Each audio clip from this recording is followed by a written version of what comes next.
चलिए शुरू करते हैं एक जबरदस्त चिकन बिरयानी एडवेंचर। सबसे पहले तैयार करते हैं फ्रेश चिकन और मसाले।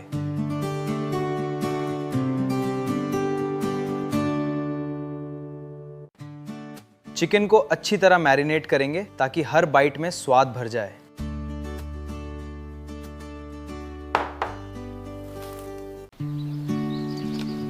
पहाड़ों के बीच लकड़ी के चूल्हे पर असली बिरयानी का मजा ही अलग है।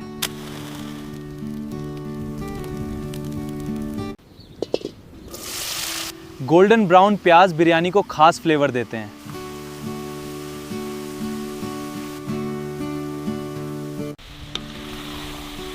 अब मसालेदार चिकन को धीमी आंच पर पकाया जा रहा है।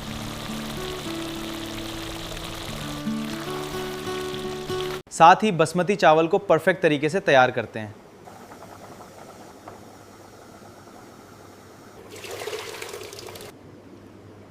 साथ ही बिरयानी का सबसे इंपॉर्टेंट स्टेप, लेयरिंग।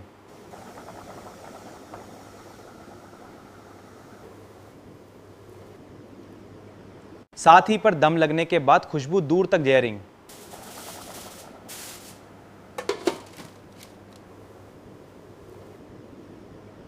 वाओ, हमारी चिकन बिरयानी तैयार है।